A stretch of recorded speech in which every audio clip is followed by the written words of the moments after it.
I always thought betrayal would sound like screaming and shattered glass. But it didn't. It sounded like the soft, familiar laugh of the man I planned to marry, muffled behind a hotel room door I was never meant to open. Intro, Kanal Adonis ve Oslam Masaji. Hello my darlings, welcome back to your BL boyfriend. It's been such a long time since my last video, and I have missed you guys so much. Thank you for being so patient and waiting for me. If you are ready for a brand new story full of intense drama, romance, and sweet revenge, make sure to hit that subscribe button, leave a like, and drop a comment below to welcome me back. Your support means everything.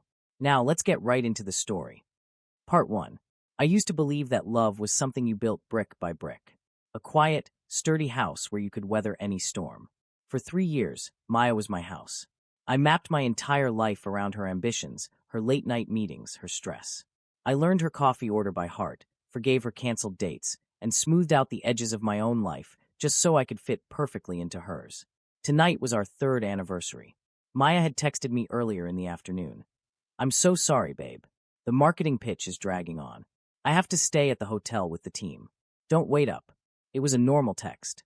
She was always busy. But for once, I didn't want to be the understanding, invisible girlfriend waiting at home. I wanted to surprise her. I picked up a delicate velvet box containing a custom-engraved silver bracelet I had saved up for months to buy, grabbed 2 slices of her favorite cheesecake from that bakery across town, and drove to the Plaza Hotel. The rain started just as I pulled into the parking lot. The heavy drops hitting the windshield felt like a warning, a sudden chill settling deep in my chest. I brushed it off. It was just rain. When I reached the 14th floor, the hallway was silent, lined with thick carpets that swallowed the sound of my footsteps. Room 1402. As I approached, I noticed the door wasn't clicked completely shut. A room service cart was parked right outside, propping it open just a fraction of an inch. I raised my hand to knock, a smile already forming on my lips. Then I heard it. Laughter. Soft, intimate, and breathless. It was Maya's laugh, but lower, pitched in that specific way she only used when the lights were off and we were alone. My knuckles hovered over the wood. My brain scrambled, trying to invent innocent explanations. A coworker telling a joke. A movie playing on the television. But the silence that followed the laugh was too heavy, too thick with tension. Maya, another voice murmured. A woman's voice. Smooth, confident, and undeniably rich. What about Chloe? Doesn't she usually wait up for you? I froze. The velvet box in my hand suddenly felt like it weighed 100 pounds. I heard the rustle of fabric, the clinking of a wine glass being set on a nightstand. Chloe. Maya's voice drifted through the crack in the door, casual and relaxed. Chloe is comfortable. She's safe. She doesn't ask too many questions. But you, Elena. A soft sigh. You're the one I never got over. You're the one I actually want. Comfortable. Safe. The words slid between my ribs like a slow, jagged knife. I wasn't the love of her life. I was just a placeholder. A warm body to come home to while she waited for the real thing. Something inside me, the quiet, sturdy house I had built for 3 years, collapsed into dust. There was no anger yet. No tears. Just a hollow, echoing emptiness. I nudged the door open just half an inch more. Through the gap, I saw them. Maya was standing by the floor-to-ceiling window, the city lights painting her profile in gold. Her shirt was half unbuttoned. Her hands were tangled in the dark hair of a stunning, elegant woman, Elena. The way they looked at each other, the painful, desperate proximity of their bodies, it was a look Maya had never, not once, given me. I didn't scream. I didn't burst into the room to demand answers. I simply looked at the velvet box in my hand, the silver bracelet meant for a woman who didn't exist. With a strange, detached calm, I placed the box gently on the top tier of the room service cart, right next to the empty champagne glasses. Let her find it. Let her know. I turned around and walked back down the long, silent hallway. My legs felt completely numb. By the time I made it outside, the rain had turned into a torrential downpour, but I didn't care.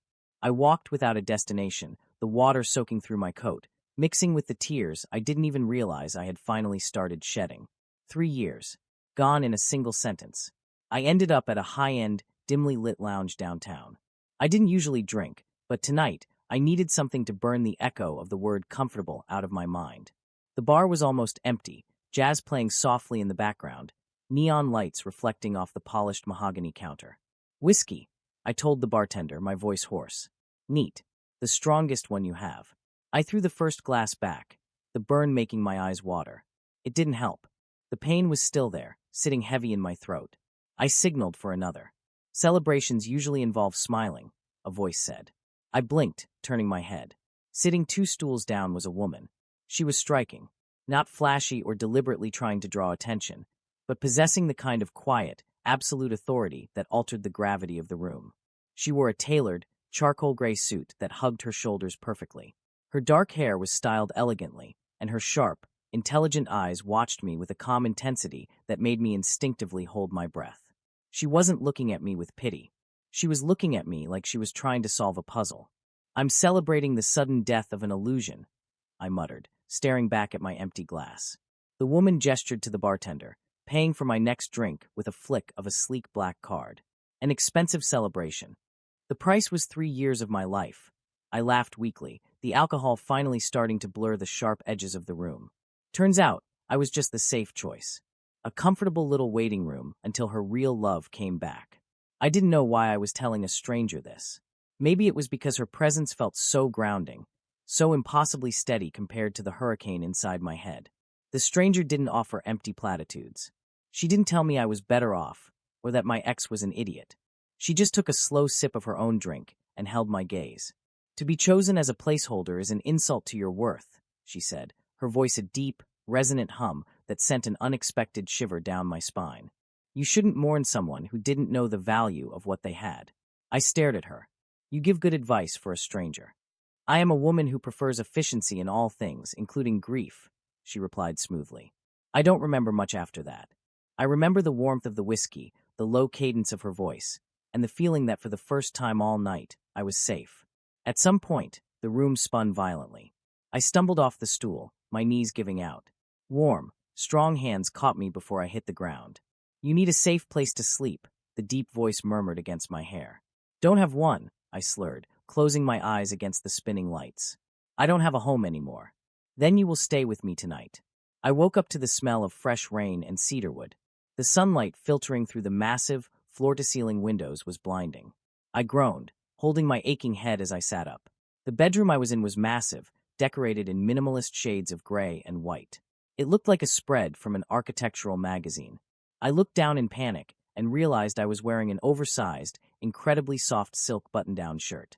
My clothes from last night were neatly folded on a chair nearby. Memories rushed back in fragments. The hotel, the betrayal, the lounge, the striking woman with the charcoal suit. My face burned with intense humiliation. What had I done? Did I sleep with a stranger? I carefully got out of the massive bed, my bare feet padding against the heated hardwood floor as I opened the bedroom door. The penthouse was breathtakingly huge, overlooking the entire city skyline. Sitting at the massive marble kitchen island was the woman from last night. She was fully dressed in another impeccably tailored suit, this one midnight blue. She was casually sipping an espresso while reading a financial report on her tablet. She looked entirely unbothered, commanding, and dangerously beautiful in the morning light. When she heard my footsteps, her dark eyes flicked up to meet mine. "Good morning," she said, her voice perfectly calm. "Morning," I croaked, nervously pulling the collar of the silk shirt tighter around my neck. "Did we last night, did we?" Her lips twitched in the faintest hint of a smirk. "You fell asleep the moment I put you in my car. I simply changed your wet clothes so you wouldn't catch a cold. Nothing else happened. I prefer my companions to be fully conscious." Relief, mixed with an absurd, tiny flicker of disappointment, washed over me. "Thank you for not leaving me on the street. You're welcome. There is coffee, and my chef has prepared breakfast if you are hungry." "I should go," I said quickly, the reality of my ruined life crashing back down on me. I needed to pack. I needed to get my things out of the apartment Maya and I shared. "I've taken up enough of your time." The woman watched me with those unreadable, intense eyes. She didn't try to stop me. She didn't ask for my number. "As you wish. The elevator requires a key card. I will have my driver take you wherever you need to go." I gathered my dry clothes, changed in the bathroom, and practically fled the penthouse. I was too embarrassed to even ask for her name. By the time I turned my phone back on in the back of the sleek black town car, it exploded with notifications. 20 missed calls from Maya. A barrage of texts. "Chloe, where are you? Did you come by the hotel? The bracelet. Chloe, please let me explain.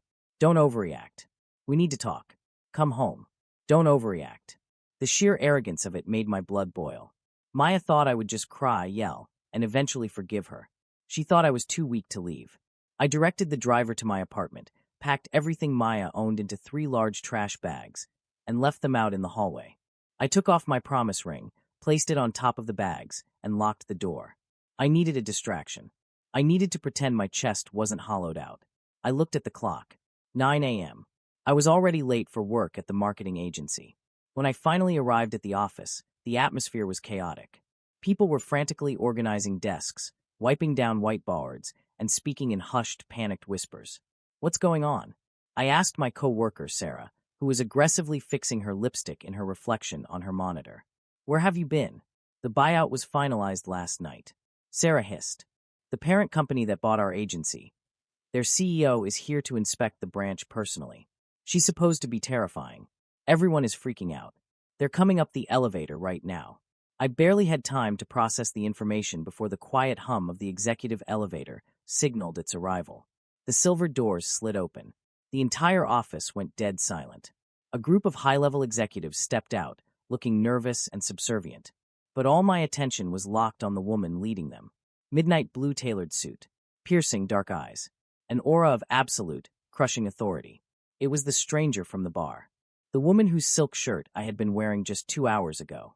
She walked with calculated precision, her gaze sweeping over the terrified employees like a queen inspecting her subjects. Then, her eyes landed on me. For a fraction of a second, the icy composure on her face melted into something entirely different. A faint, knowing glimmer flashed in her eyes as she stared directly at me, a subtle shift in her posture making my heart hammer wildly against my ribs. My breath caught in my throat. My one-night savior wasn't just a stranger. She was my new boss. End of part 1.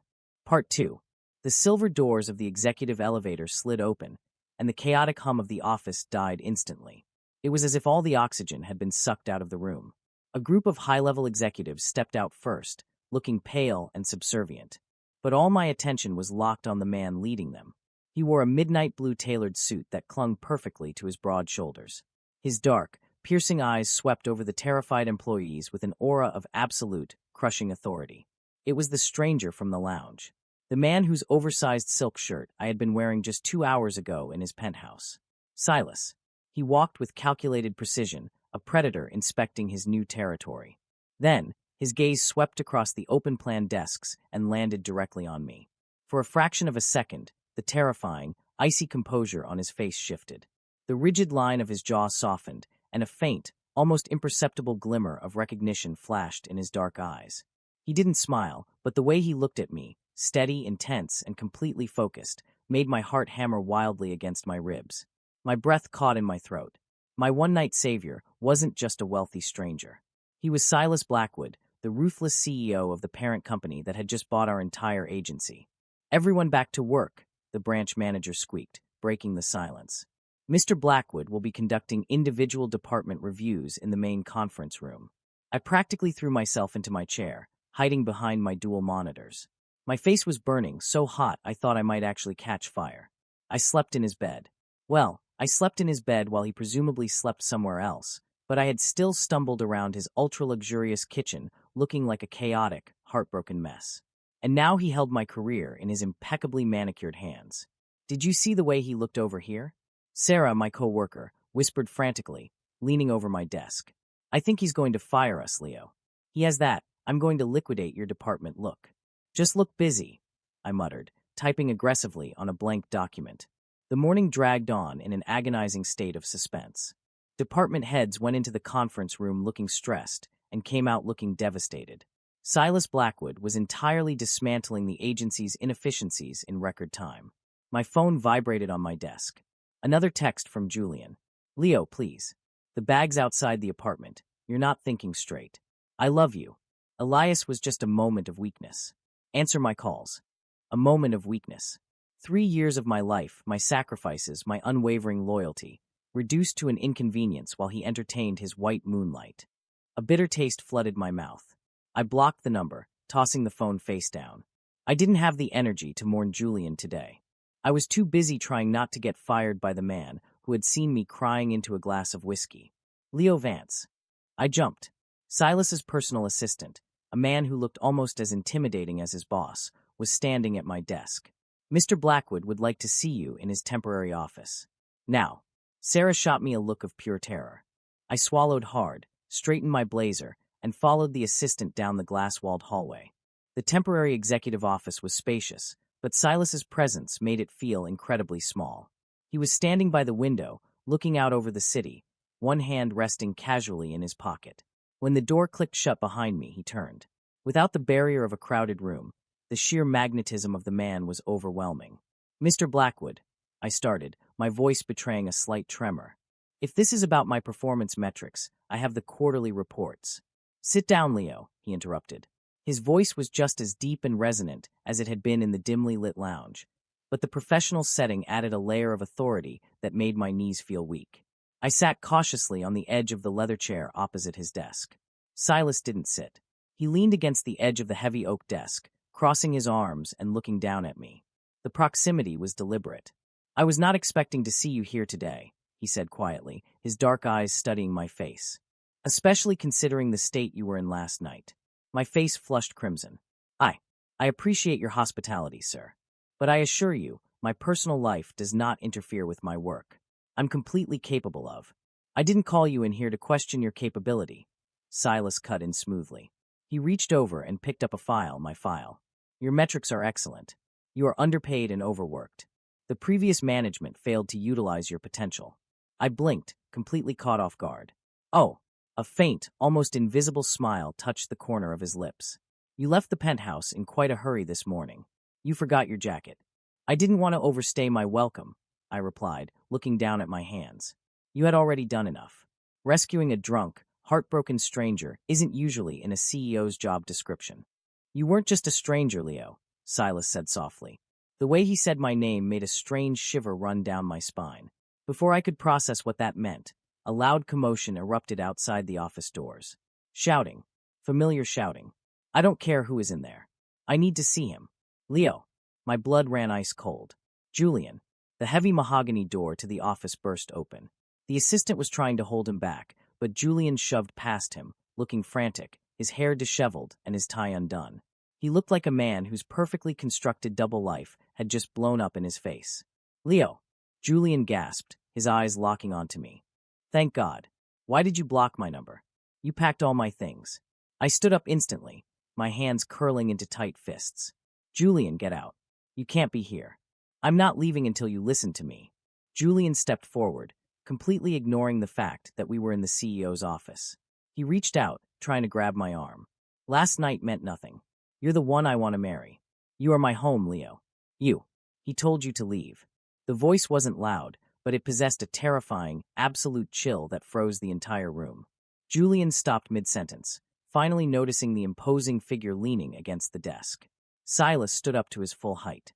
The relaxed demeanor he had shown me a moment ago vanished, replaced by a cold, predatory menace. "And who the hell are you?" Julian snapped, his arrogance flaring up. "This is between me and my fiancée. Back off." Silas didn't even blink. He walked slowly around the desk, placing himself deliberately between me and Julian. The physical difference was stark. Silas was taller, broader, and radiated a quiet danger that made Julian instinctively take a step back. "I am the man who owns this building," Silas said, his voice dropping to a deadly, quiet register. "And you are trespassing. Furthermore, you are harassing my employee. If you do not remove yourself from this premises in the next 10 seconds, I will have security throw you through the front glass doors." Julian's face went pale. He looked from Silas's icy glare to me, betrayal flashing in his eyes. "Leo, what is this? Who is he?" 10, Silas counted smoothly. "You're doing this to punish me?" Julian demanded, his voice cracking. "You met someone else?" 9. I stepped out slightly from behind Silas, looking Julian dead in the eye.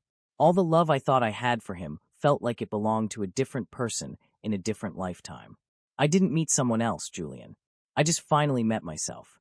We're done. Leave." Julian stared at me, his chest heaving. He opened his mouth to argue, but Silas took one single, threatening step forward. Julian swallowed hard, turned on his heel, and stormed out of the office. Silence descended on the room again, thick and heavy. I let out a shaky breath I didn't know I was holding, my legs suddenly feeling like jelly. I swayed slightly, gripping the back of the leather chair. Before I could lose my balance, warm, strong hands gripped my shoulders, steadying me. "Breathe, Leo," Silas murmured, his voice softening instantly as he pulled me gently against his chest. The scent of cedarwood and expensive cologne wrapped around me, the same scent from the penthouse. "He's gone." I rested my forehead against his shoulder for just a second, overwhelmed by the adrenaline crash. "I'm so sorry. He had no right to burst in here. This is so unprofessional." Silas's hands slowly slid down my arms, his thumbs brushing lightly against my skin. He stepped back just enough to look into my eyes, but he didn't let me go. "I don't care about professionalism right now," Silas said quietly, his dark gaze dropping to my lips for a split second before meeting my eyes again. "I only care if you're all right." The intensity in his expression made my breath hitch. I had spent 3 years with Julian, and he had never looked at me like I was the only person in the room. Silas Blackwood had known me for less than 24 hours, and he was looking at me like I was the only person in the world. "Why are you doing this?" I whispered, my heart racing. "Why are you helping me?" Silas reached up, his fingers gently tucking a stray piece of hair behind my ear. The touch was electric. "Because, Leo," Silas replied, his voice a low, dangerous purr. "I have a terrible habit of keeping things that belong to me. And after last night, I decided I'm not letting you go back to a man who doesn't know your worth." End of part 2. Part 3. 2 faint pink lines. I stared at the small plastic stick resting on the edge of my bathroom sink, my hands trembling so violently I had to grip the porcelain edges to keep from collapsing. The dripping of the faucet echoed in the small, quiet apartment, each drop sounding as loud as a gunshot in my ringing ears. 2 lines. Positive. "No," I whispered, the word tearing out of my throat like a sob. "No, this is impossible. This can't be happening."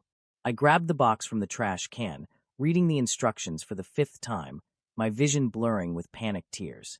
I wasn't supposed to be able to get pregnant. I knew rare biological anomalies existed in men, but it was a 1 in a million chance. It was the stuff of medical journals, not my reality. Not now. Not when I had finally scraped the pieces of my shattered life off the floor. It had been almost 3 months since the day Silas Blackwood had thrown Julian out of the office. 3 months of rebuilding myself. I had moved into a smaller, cozier apartment. I had thrown myself into my work at the agency, earning a promotion that Silas himself had signed off on. And Silas had become a terrifying, beautiful constant in my life. He never crossed the line of professionalism at the office, but the late-night text messages checking if I had eaten, the unexpected coffees left on my desk, the intense, smoldering looks he gave me across crowded boardrooms, they made my blood run hot. I was falling for him. I was terrified of it, but I was falling for a man who treated me like I was the most valuable thing in the room. I finally thought I was free. I finally thought Julian was nothing more than a painful memory. But biology, it seemed, had a cruel sense of humor. The math was undeniable. 10 weeks. The last time Julian and I had been together, just days before I caught him in that hotel room with Elias. I was carrying the child of the man who had called me comfortable, the man who had broken me. The next morning, the sterile scent of the medical clinic made my nausea violently worse. I sat on the paper-lined examination table, my arms wrapped protectively around my stomach, staring blankly at the wall. "The ultrasound confirms it, Leo," Dr. Aris said gently, turning the monitor toward me. He pointed to a tiny, flickering gray bean on the screen. "You are exactly 10 weeks along. Male pregnancies are incredibly rare, but your hormone levels are stable. The baby is healthy. Look right here. That flickering? That's the heartbeat." The room spun. Thump, thump, thump, thump. The sound filled the small room, fast and strong like a galloping horse. It wasn't just a concept anymore. It was real. There was a life growing inside me, tying me to Julian forever. "Are you all right, Leo?" the doctor asked, handing me a tissue. "I know this is a shock. Is your partner joining you today?" "I don't have a partner," I choked out, wiping my eyes roughly. "I'm alone. I left the clinic with a folder full of pamphlets and prenatal vitamins I didn't remember paying for." The city streets felt overwhelmingly loud.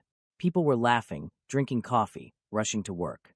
The world was spinning on perfectly normally, while mine had just been ripped off its axis. My phone vibrated in my pocket. I pulled it out, my heart skipping a beat, hoping it was Silas. Instead, an unknown number flashed on the screen. Exhausted, I answered it without thinking. "You can't keep dodging me, Leo." Julian's voice sent a jagged spike of ice straight into my spine. "Julian," I breathed, panic tightening my chest. "How did you get this number?" I have my ways. You blocked my emails, my socials, everything. But you can't erase me, Leo, he said, his tone a sickening mixture of arrogance and desperation. Elias is gone. I kicked him out. I told you, he was just a distraction. You're the one I'm supposed to marry. I'm coming over tonight. We're going to talk. Don't you dare come near me. I shouted, drawing the attention of people walking past. I forced my voice lower, trembling with rage and fear. We have nothing to talk about. Stay away from me. You know I don't give up easily, babe, Julian murmured. See you soon.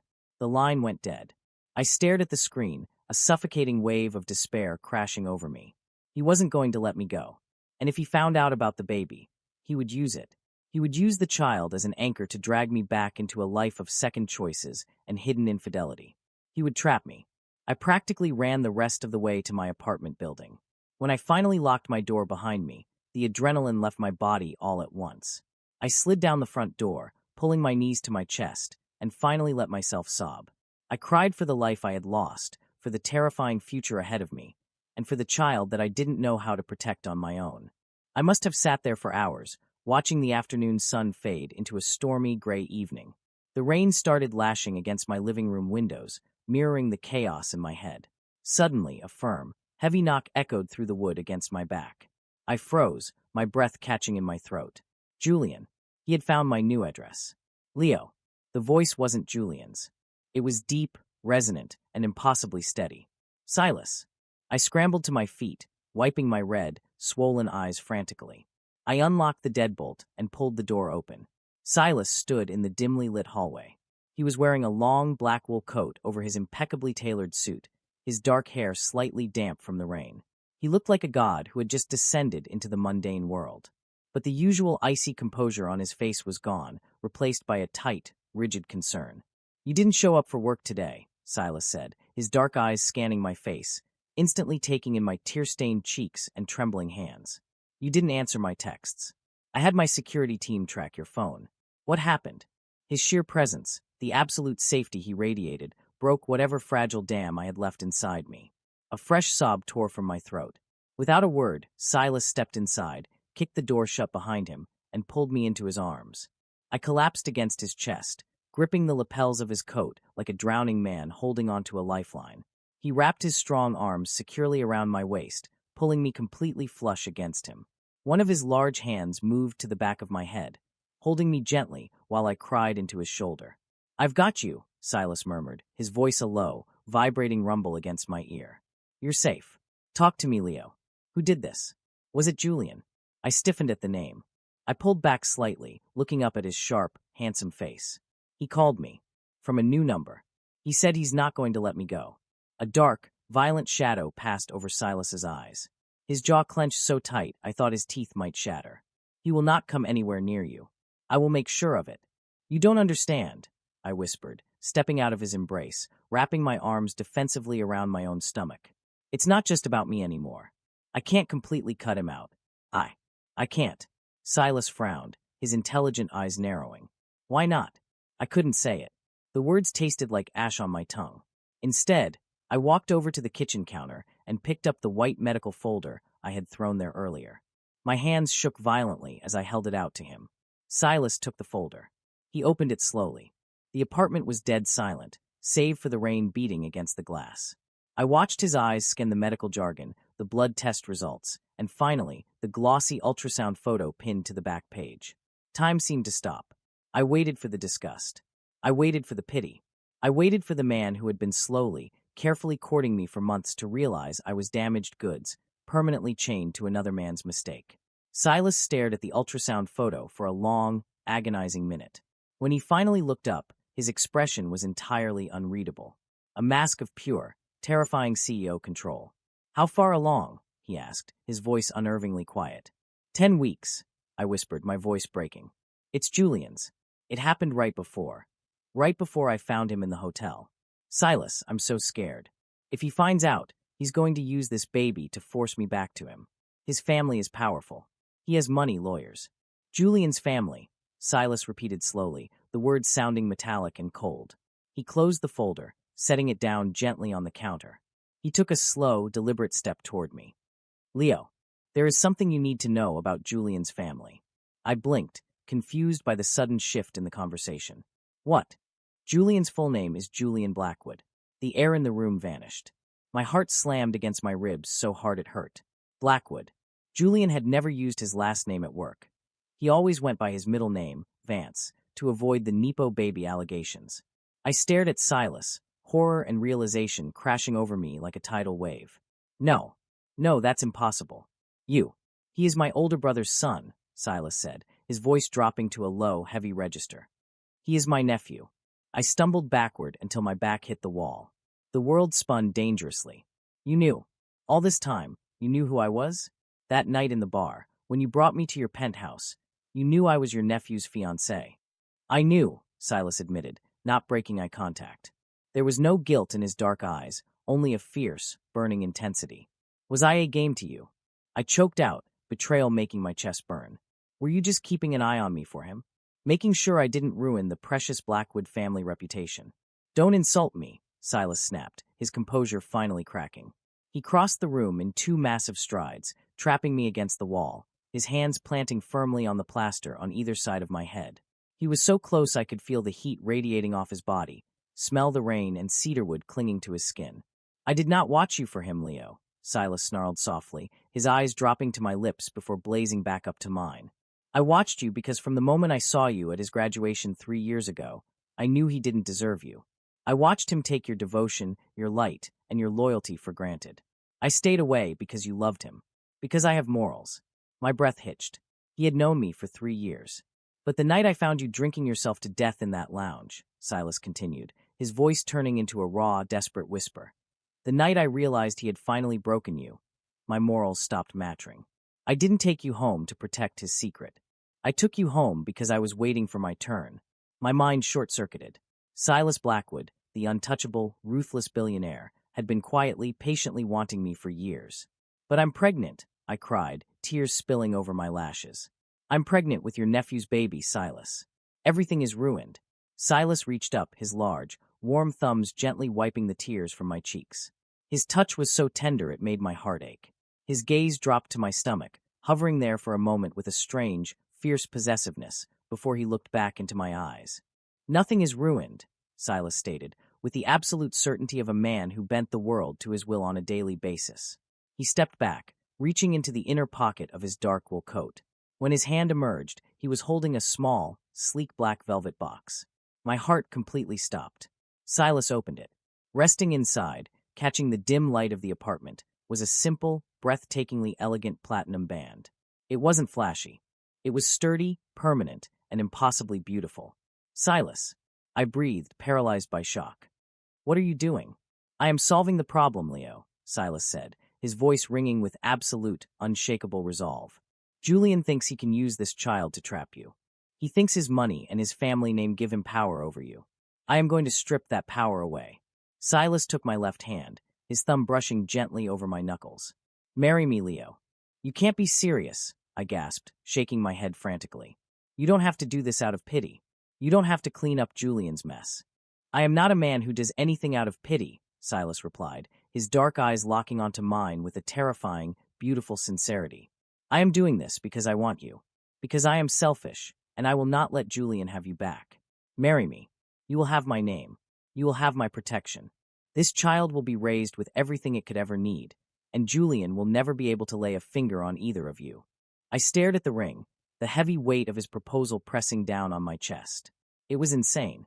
It was a scandal waiting to happen. But as I looked into Silas's eyes, I saw something that Julian had never given me. Absolute safety. Unconditional devotion. Julian will lose his mind, I whispered, a trembling laugh escaping my lips. A dark, incredibly dangerous smile curved Silas's lips. Julian threw away a diamond to pick up a stone. It is time he learns the consequences. When he sees you next, he will have to refer to you as his uncle. Silas gently slid the cold platinum band onto my finger. It fit perfectly. So, Leo, Silas murmured, leaning down until his lips were just a breath away from mine. Do we have a deal? End of part 3. Part 4. Do we have a deal? Silas's words hung in the quiet air of my apartment, heavier than the rain beating against the windows. I looked down at the platinum band resting perfectly on my left ring finger. It felt cold against my skin, yet it radiated a strange, grounding warmth. I looked back up into his dark, intense eyes. There was no mockery, no hidden agenda.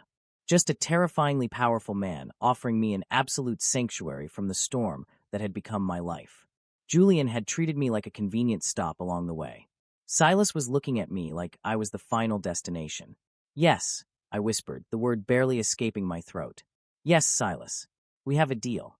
For a fraction of a second, the ironclad composure of the billionaire CEO cracked. Silas exhaled a sharp, quiet breath, his broad shoulders dropping a fraction of an inch as if a massive weight had just been lifted off them. Before I could process the shift in his demeanor, he leaned down and pressed his lips softly against my forehead. The kiss was gentle, lingering, and possessive all at once. "You will never regret this, Leo," he murmured against my skin. "I promise you." Things moved with frightening, CEO-level efficiency after that. Within 48 hours, my modest apartment was packed up by a team of professional movers who handled my cheap mugs like they were priceless artifacts. I didn't even have to lift a finger. Silas's legal team drafted the marriage documents, which we signed quietly in a private judge's chambers. No grand ceremony. No white suits or lavish parties. Just the scratch of a fountain pen, Silas's warm hand resting firmly on the small of my back, and the sudden, overwhelming reality that I was now Leo Blackwood. Moving into Silas's primary residence, a sprawling, modern fortress of glass and dark wood secluded in the wealthiest hills of the city, felt like stepping onto another planet. The ceilings were impossibly high, the floors polished marble, and a quiet staff anticipated my every need before I even realized I had one. At first, I felt like a trespasser in a museum, but Silas made it his mission to dismantle my hesitation. Despite running a multi-billion-dollar empire, Silas was home every evening for dinner. He didn't lock himself in his study. He sat with me. We talked. At first, the conversations were careful, dancing around the edges of our sudden arrangement. But gradually, the silence between us shifted from tense to incredibly comfortable. Pregnancy, however, was not comfortable. By my 12th week, the morning sickness hit me like a freight train. One Tuesday morning, I found myself kneeling on the cool tiles of Silas's massive ensuite bathroom, thoroughly losing the battle against my own stomach. I heard heavy, hurried footsteps echoing in the bedroom. A second later, Silas was kneeling on the floor beside me, his expensive tailored suit jacket discarded somewhere in the hallway. He gathered my hair back with one hand, his other hand rubbing soothing circles on my back. "I'm sorry," I gasped, humiliated, wiping my mouth with a cool towel he handed me. "You shouldn't have to see this. You have a board meeting in 20 minutes. "The board can wait," Silas said, his voice completely unbothered by the mess. He lifted me effortlessly off the cold floor, carrying me back to the massive king-sized bed and tucking the heavy duvet around me. "I am having my assistant cancel my morning appointments. Dr. Eris is on his way." "Silas, no. It's just normal morning sickness," I protested weakly, though I secretly loved the way the mattress dipped beneath his weight as he sat beside me.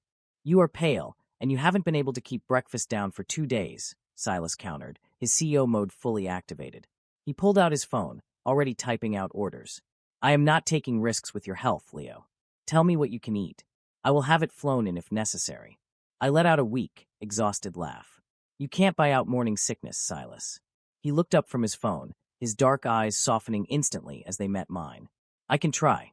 That was the difference. Julian had once told me I was acting dramatic when I had the flu and asked him to pick up soup. Silas was ready to delay a multi-million-dollar merger because I looked slightly pale. The realization settled deep in my chest, warm and undeniable. This wasn't just a contract to him. A week later, the real test arrived in the form of a thick, gold-embossed envelope resting on the kitchen island. The annual Blackwood family gala. I stared at the intricate calligraphy, my stomach twisting into a painful knot. This was it. The entire Blackwood dynasty would be there. Board members, socialites, and Julian. Silas walked into the kitchen, adjusting the cuffs of his shirt. He saw where my eyes were fixed, and his jaw instantly tightened. He walked over, picking up the invitation and tossing it casually into the trash can. "We don't have to go," Silas said smoothly, pouring a cup of coffee and sliding it toward me. "I can send my regrets.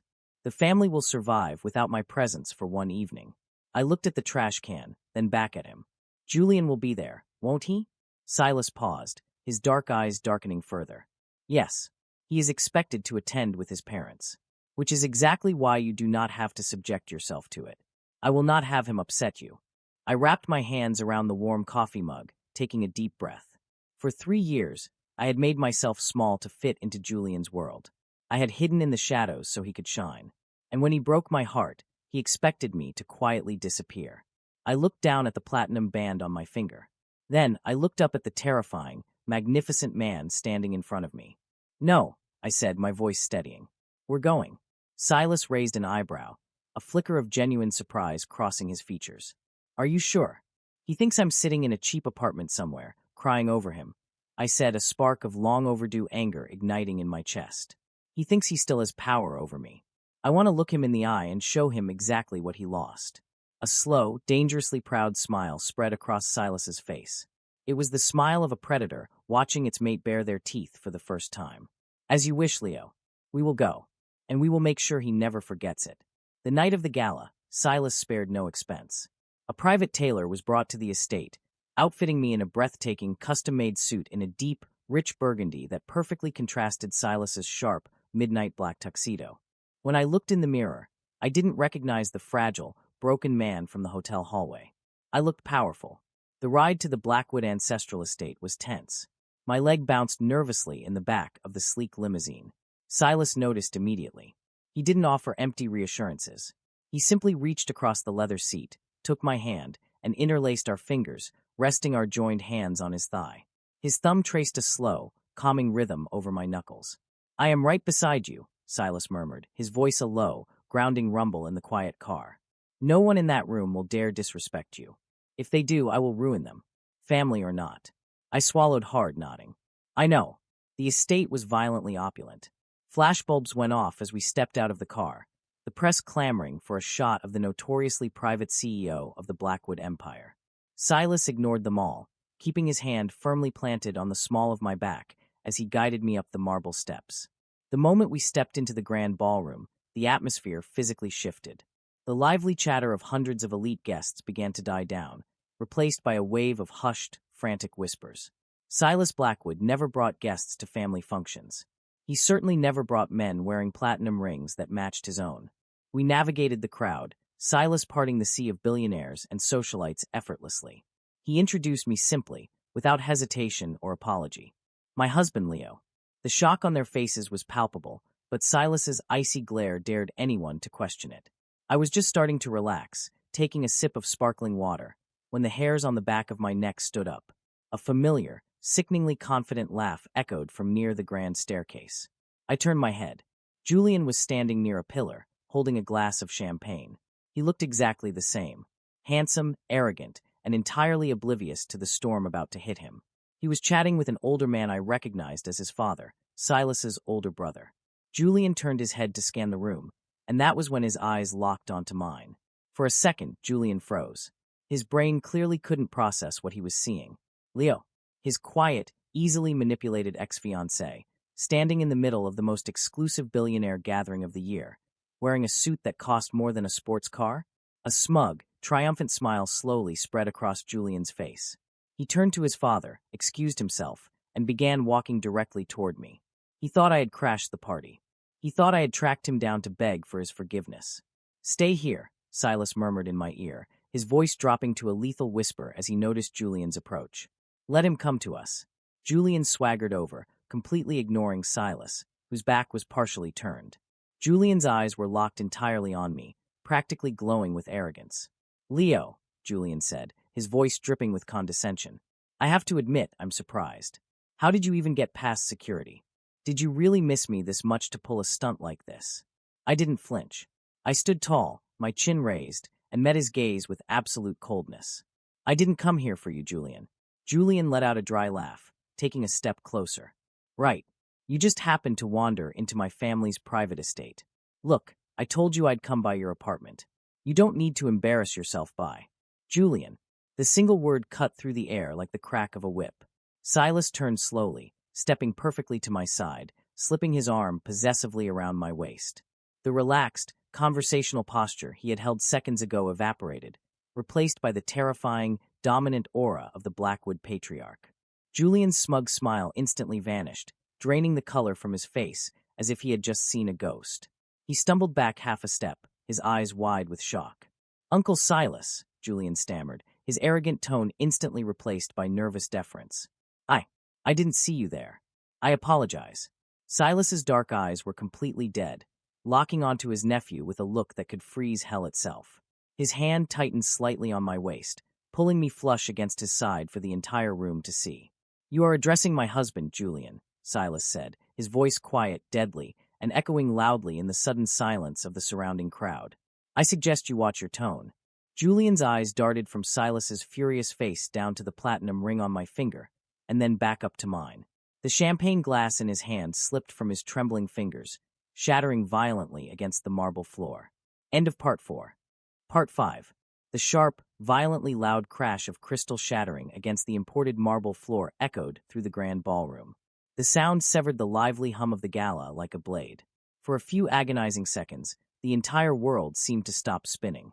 The string quartet in the corner faltered, their bows hovering awkwardly over their instruments. Hundreds of eyes turned toward the center of the room, drawn to the spectacle of Julian Blackwood, the golden boy of the family, standing frozen with a puddle of expensive champagne soaking into his designer shoes. Julian's face had drained of all color, leaving him looking sickly and entirely lost. His eyes darted frantically from the broken glass on the floor to the heavy, unmistakable platinum band on my left hand, and finally up to the terrifying, unreadable face of his uncle. "Husband." Julian choked out, the words scraping against his throat like sandpaper. A frantic, desperate laugh escaped his lips. "Uncle Silas, please. This is a joke. It has to be a joke. Leo is. Leo is my fiancé. He's just angry with me. You're playing some kind of sick game to teach me a lesson, right?" Silas did not laugh. He did not move. He stood with the terrifying stillness of a predator that had already won the hunt. His arm remained securely, possessively wrapped around my waist, anchoring me to his side. "I do not play games with my personal life, Julian," Silas said. His voice was not a shout. It was a low, resonant murmur that carried effortlessly through the sudden silence of the crowd. "And I certainly do not share what belongs to me. Leo is my husband. Your past with him is entirely irrelevant to his present status." Julian staggered back another half step, shaking his head in wild denial. No, that's impossible. You don't even know him. We were together for 3 years. You can't just swoop in and marry him. Leo, tell him." Julian looked at me, his eyes wide and pleading, begging me to break the illusion. He expected me to crumble. He expected me to step away from the imposing shadow of the Blackwood patriarch and admit that this was all an elaborate ruse to win his attention back. I looked at the man I had spent 3 years rearranging my entire existence for. I looked at the man who had called me comfortable while he was unbuttoning another man's shirt in a hotel room. And as I stood there, wrapped in the absolute, unwavering protection of Silas Blackwood, I realized something incredibly liberating. I didn't feel anything for Julian anymore. Not anger, not sorrow, just a cold, profound pity. I lifted my chin, meeting Julian's frantic gaze with absolute calm. "Silas is telling the truth, Julian. We are married. I suggest you get used to it." A collective gasp rippled through the nearest circle of eavesdropping socialites. "You did this to punish me," Julian hissed, his shock rapidly morphing into a humiliated, defensive rage. He took a reckless step forward, his fists clenching at his sides. "You manipulated my uncle because you knew it would destroy me. You gold-digging little." Before the vile word could even fully form on Julian's lips, the temperature in the room plummeted to absolute zero. Silas moved. It wasn't a large movement, but it was explosive with restrained violence. He shifted his stance, stepping slightly in front of me, completely shielding me from Julian's view. The aura radiating from Silas was so dark, so suffocatingly dominant, that Julian instantly choked on his own words, instinctively shrinking back. "Finish that sentence, Julian," Silas whispered, his voice vibrating with a lethal, icy promise. "I dare you. Say one more disrespectful word to my husband, and I will personally see to it that your trust fund is liquidated, your shares in the company are stripped, and you are entirely erased from this family's legacy by sunrise. Do you understand me?" Julian trembled, completely stripped of his usual arrogance. He looked like a terrified child staring down a hurricane. "Uncle Silas, do you understand me?" Silas repeated, the command cracking through the air like thunder. "Yes," Julian whispered, his head dropping in utter defeat. "Yes, Uncle Silas." "Good." Silas's expression remained perfectly cold. "Now, since you clearly lack the basic manners required for polite society, I suggest you apologize to your new uncle. Immediately." The entire ballroom seemed to hold its breath. Julian's head snapped up, his face flushing a deep, mortified red. The humiliation in his eyes was absolute. To be reprimanded publicly was one thing. To be forced to bow to the ex-fiancée he had discarded and cheated on, elevating me to a position of authority over him. It was a psychological execution. Julian looked at me. His jaw clenched so tight I thought his teeth might shatter. He swallowed hard, the muscles in his neck straining. "I apologize. Uncle Leo." Julian forced the words out, his voice shaking with a mixture of rage and devastation. I spoke out of turn. A fierce, triumphant warmth bloomed in my chest. I didn't smile, but I gave him a single, dismissive nod. "Apology accepted, Julian. Be more careful in the future." Before Julian could endure another second of the crushing embarrassment, a distinguished, older man with silver hair and a sharp suit hurriedly pushed his way through the crowd. It was Arthur Blackwood, Silas's older brother and Julian's father. "Silas, good Lord, what is the meaning of this commotion?" Arthur demanded, taking in the shattered glass and his son's pale, trembling form. Then, Arthur's sharp eyes landed on me, and his brow furrowed in deep confusion. "And who is this?" Silas did not loosen his grip on my waist. If anything, he pulled me closer. "Arthur, allow me to introduce you to Leo, my husband." Arthur's jaw practically hit the floor. He looked at Silas, then at me, and then at Julian, who looked like he wanted the marble floor to open up and swallow him whole. Arthur was a shrewd man, fully aware of his younger brother's absolute control over the family's wealth. Whatever shock or disapproval Arthur felt, he expertly masked it within seconds. "Well," Arthur said, clearing his throat awkwardly and extending a hand toward me. "This is certainly unexpected. Silas is not known for his impulsivity. You must be quite remarkable, Leo. Welcome to the family." "Thank you, Arthur," I replied politely, shaking his hand. His grip was firm, testing. "Take your son and have him clean himself up, Arthur," Silas commanded smoothly, dismissing them both with a wave of his hand. "He is making a scene." Arthur shot Julian a furious glare, grabbing his son by the elbow and practically dragging him toward the private corridors of the estate. The crowd, realizing the main event was over, slowly dispersed, though the hushed, frantic whispers about the new, mysterious Blackwood husband continued to buzz through the room like electricity. Once we were alone near the grand windows, Silas let out a slow, controlled breath. He turned to me, his dark, imposing demeanor softening so rapidly it gave me whiplash. The ruthless CEO vanished, leaving only the man who had held my hair while I was sick on the bathroom floor. He lifted his hand, his knuckles gently brushing against my cheek. "Are you all right, Leo? Your heart is racing." "I'm fine," I breathed, leaning slightly into his touch, my adrenaline still spiking. I can't believe that actually happened." He called me Uncle Leo. A dark, incredibly satisfied smirk played at the corner of Silas's lips. "He will address you with respect, or he will not address you at all. You handled yourself flawlessly." "Because you were right beside me," I admitted softly, looking up into his intense eyes. "Thank you, Silas, for everything." "You never have to thank me for protecting what is mine," Silas murmured, his thumb brushing over my lower lip. He leaned in, pressing a soft, lingering kiss to my mouth, completely uncaring of the dozens of eyes still watching us from across the room. The kiss was meant to claim, to soothe, and to publicly solidify my place by his side. As we pulled apart, Silas's phone vibrated in his jacket pocket. He checked the screen, his brow furrowing slightly. "It's the London office. There is an urgent contract discrepancy they need me to authorize. I need to take this in my private study. It will take exactly 5 minutes. Will you be all right here?" "Of course," I smiled, feeling a sudden wave of exhaustion creeping up on me. The stress of the confrontation, combined with my pregnancy, was starting to take its toll. "I'll just get some fresh air on the terrace." "My security detail is at the doors," Silas reminded me, his eyes scanning the room protectively before he reluctantly stepped away. "Do not go far. I will be right back." I watched his broad shoulders disappear into the crowd, feeling a strange twinge of separation anxiety.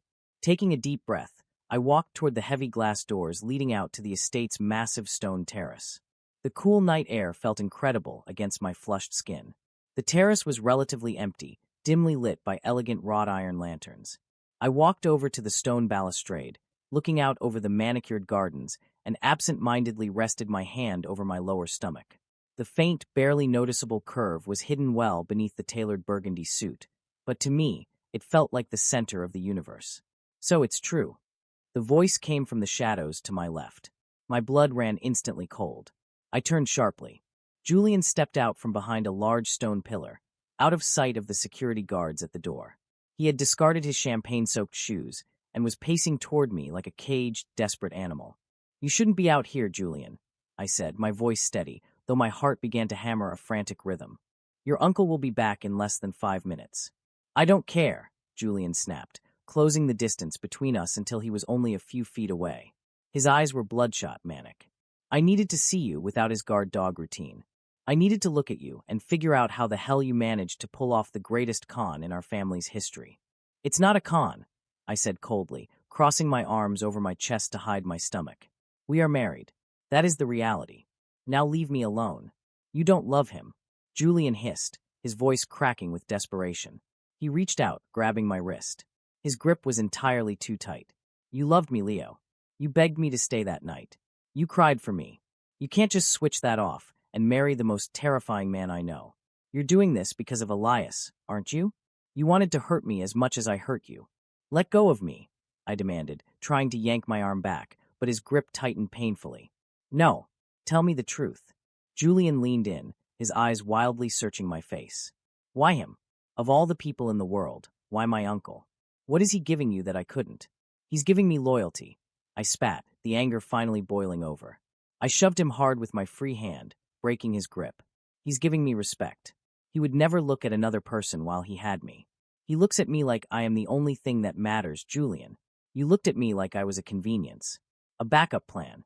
I married him because he is 10 times the man you will ever be." Julian stumbled back, the words hitting him like physical blows.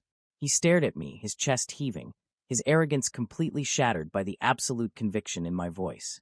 But as he stared at me, his manic gaze slowly drifted downward. He noticed the way I was breathing heavily.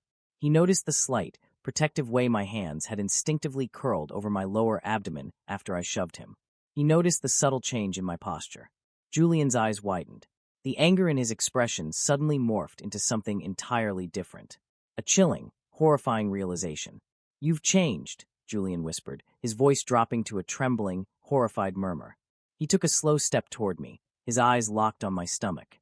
"You're sent. You look tired. You're holding yourself differently." Panic, cold and sharp, pierced straight through my chest. "Stay back, Julian." "Leo." Julian breathed, his face going completely slack with shock as he did the math in his head. The timeline. The sudden, incredibly rushed marriage to the most powerful man in the family.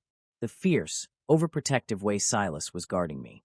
"You're pregnant," Julian gasped, the words hanging in the cool night air like a death sentence.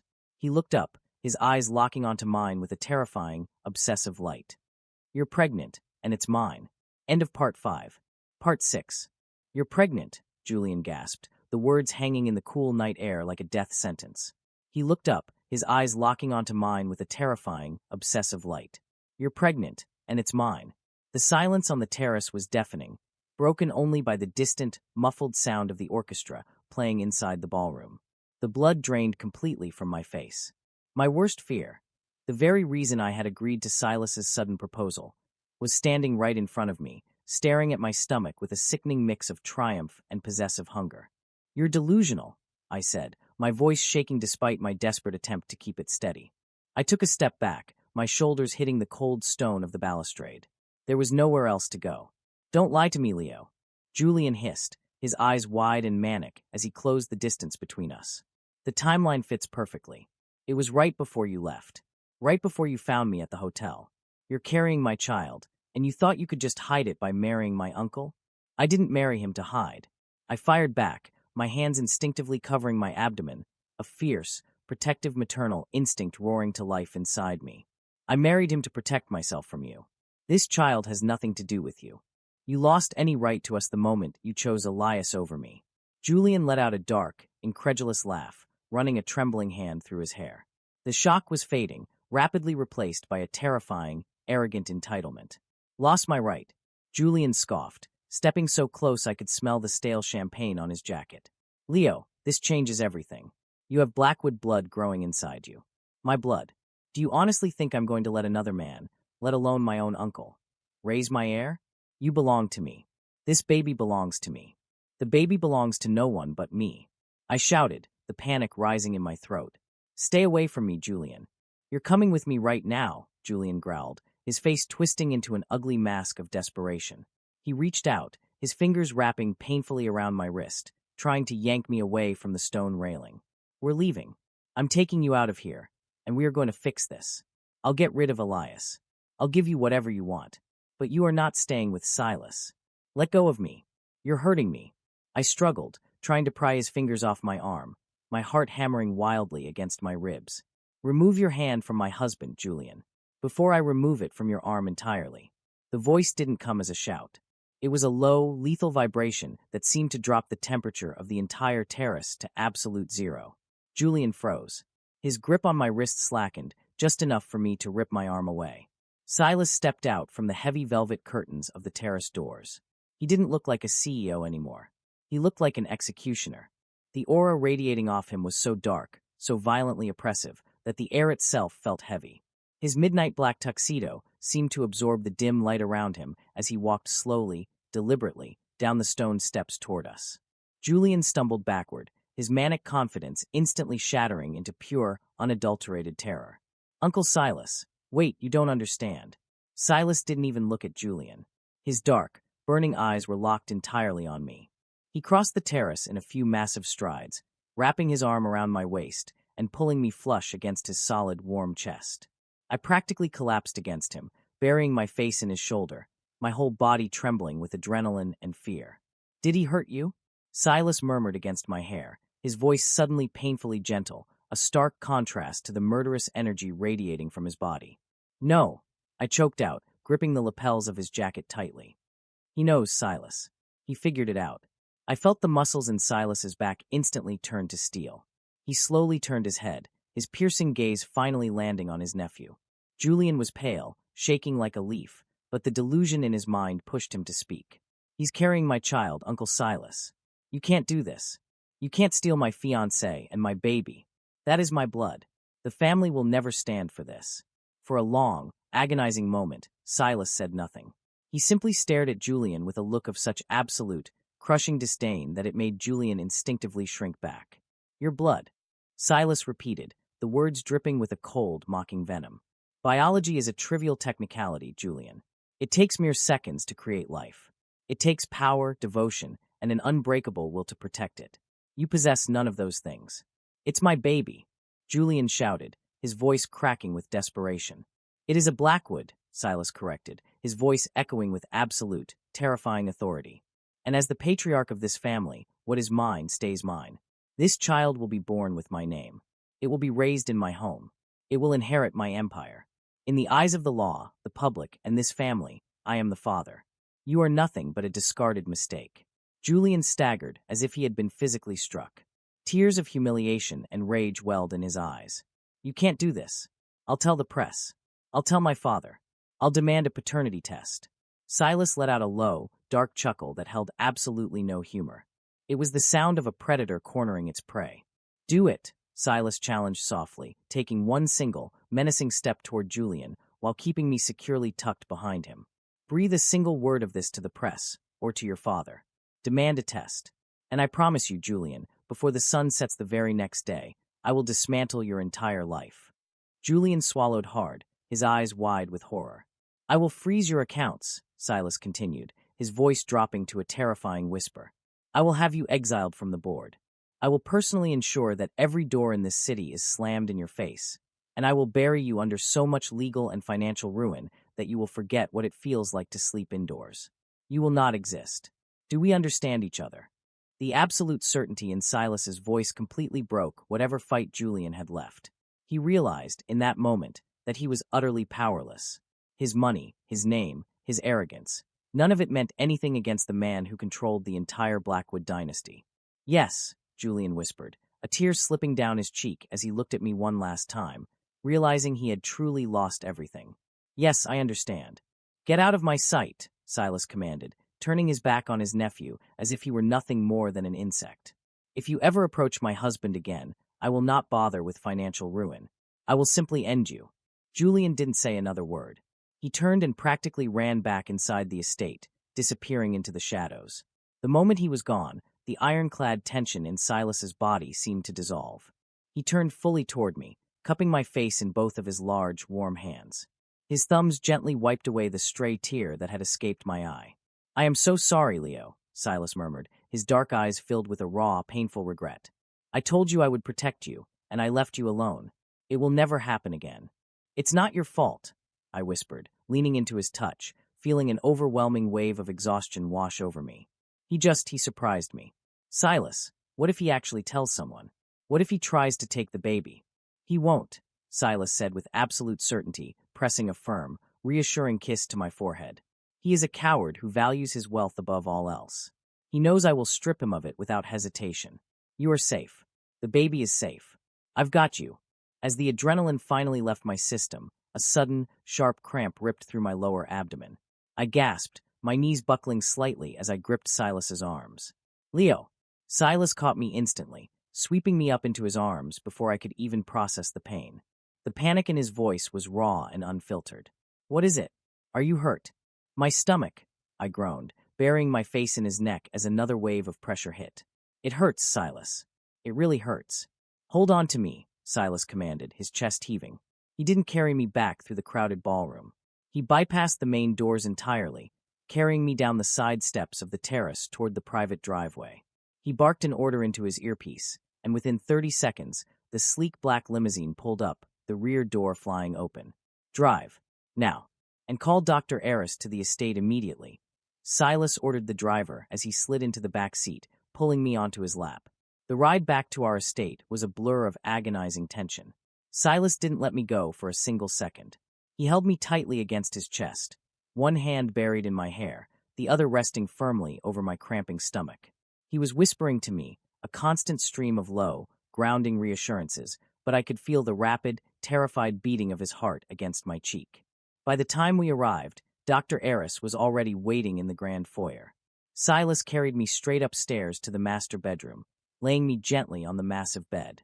The next hour was a haze of medical examinations, hushed conversations, and the terrifying fear that the stress of the confrontation had harmed the baby. Silas paced at the foot of the bed like a caged panther, his eyes never leaving my face. Finally, Dr. Eris packed away his portable ultrasound machine and offered a reassuring smile. "The baby is perfectly fine, Mr. Blackwood," the doctor said, looking between the two of us. "The cramping was brought on by a severe spike in adrenaline and stress. In male pregnancies, the abdominal muscles are incredibly sensitive during the first trimester. Leo needs complete bed rest for the next 48 hours, and he needs to avoid any emotional distress." I let out a shaky breath, falling back against the pillows, tears of pure relief spilling over my lashes. Silas stopped pacing. He escorted the doctor out of the room with a quiet, tense word of thanks. When the heavy bedroom door clicked shut, the silence in the room was deafening. Silas walked slowly back to the bed. He removed his suit jacket, tossing it carelessly onto a chair, and loosened his tie. The invincible CEO was gone. In his place was a man who looked like he had just narrowly survived the end of the world. He climbed onto the bed beside me, propping himself up on one elbow. He didn't say anything at first. He just looked at me, his dark eyes tracing the lines of my exhausted face, as if he were memorizing it. Then, slowly, reverently, he moved his hand and placed it flat over my lower stomach. The warmth of his palm seeped through the fabric of my shirt, instantly soothing the lingering ache in my muscles. "Silas," I whispered, my voice thick with emotion. "I have never been terrified in my entire life," Silas confessed, his voice a ragged, raw whisper. His thumb began to stroke slow, comforting circles over my skin. "When you doubled over in pain, I thought I was losing everything that mattered to me." "We're okay," I promised, covering his hand with my own. "We're both okay. Because of you." Silas leaned down, pressing his forehead against mine, his breath mingling with mine. "Julian was wrong about one thing tonight." "What?" I asked softly. Silas shifted his gaze downward, looking directly at the spot where his hand rested over our child. "He called it his baby," Silas murmured, the fierce, unwavering devotion in his voice making my heart ache in the most beautiful way possible. "But he is wrong. I don't care about biology.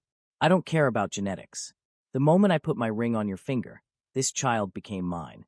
I am its father, and I will burn the world down before I let anyone take either of you away from me." He pressed a tender, lingering kiss to my stomach, sealing the promise into my skin. For the first time since I saw those two pink lines, the fear completely vanished. Julian was a ghost. The past was dead. I was exactly where I belonged, safe in the arms of a man who loved me enough to rewrite reality itself. But as the heavy exhaustion finally pulled me into sleep, I didn't know that the shattered glass at the gala wasn't the only thing Julian had broken. A seed of doubt had been planted in the Blackwood family, and Silas's older brother, Arthur, was not a man who ignored family secrets. End of Part 6. Part 7. The 48 hours of mandatory bed rest prescribed by Dr. Eris felt less like a medical requirement and more like being wrapped in an impenetrable, luxurious cocoon. Silas did not leave the master bedroom. He didn't just cancel his morning meetings. He entirely relocated the command center of the Blackwood Empire to the velvet armchair, sitting 3 feet from my side of the bed.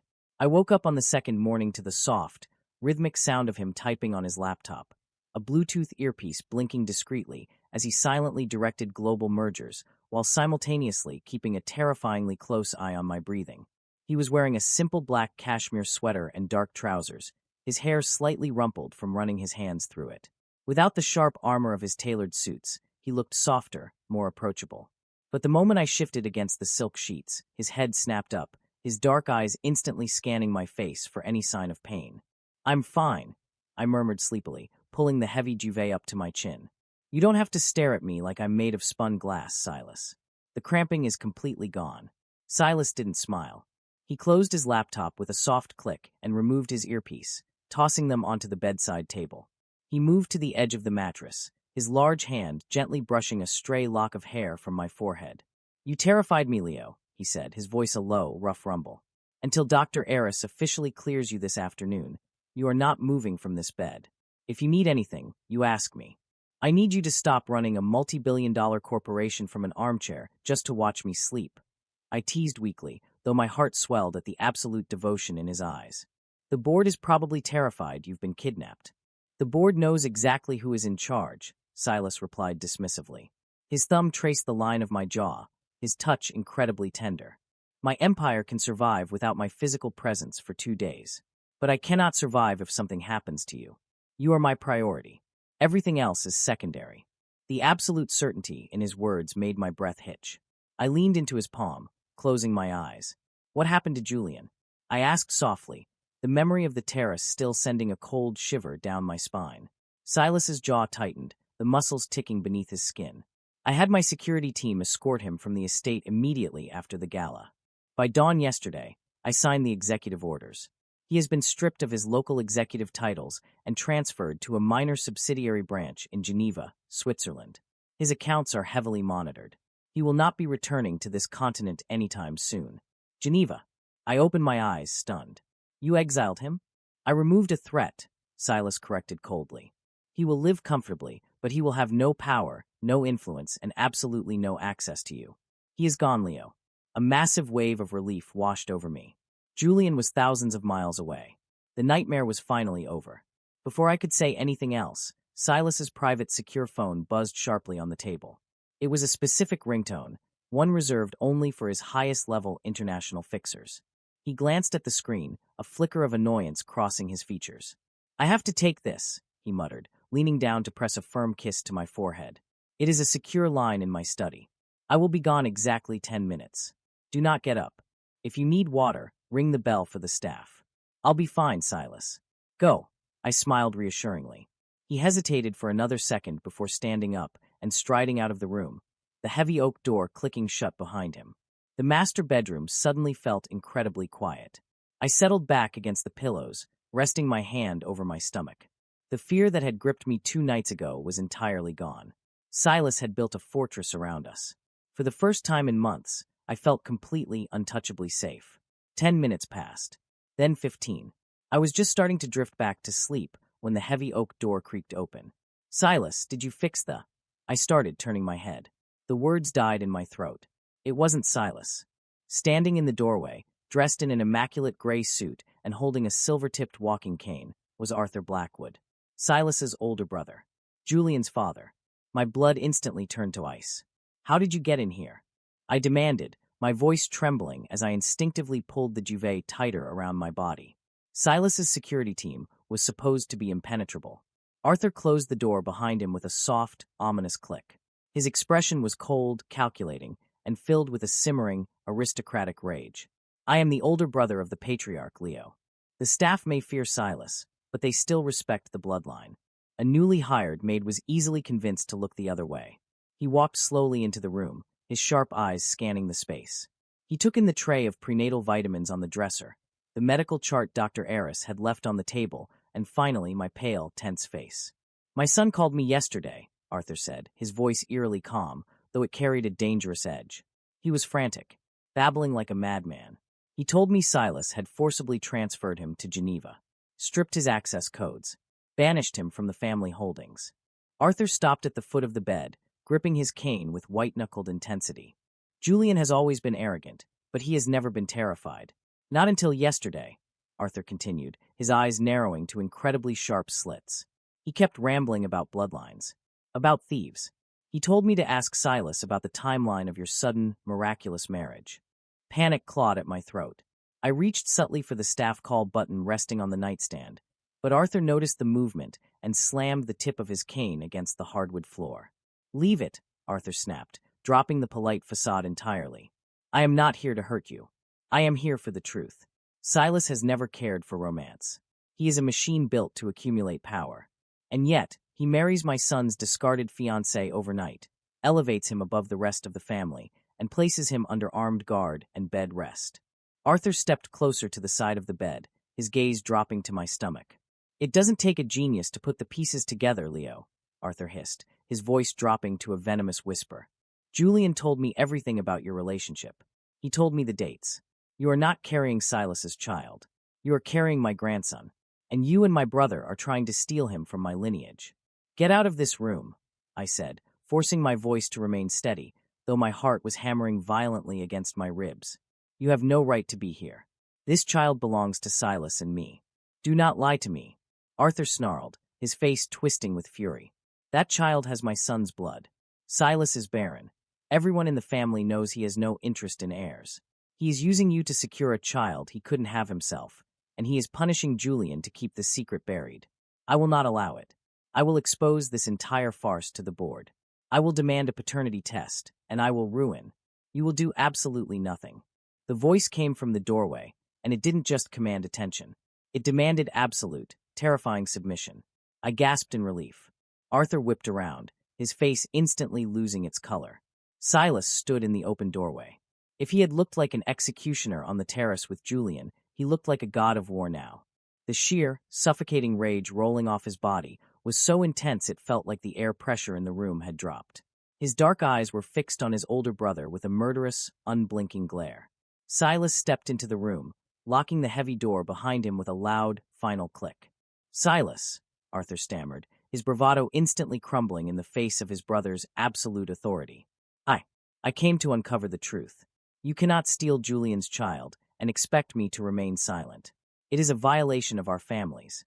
Before Arthur could finish his sentence, Silas moved. He crossed the room in 3 massive, terrifying strides, grabbing Arthur by the lapels of his expensive gray suit and slamming him violently against the nearest wall.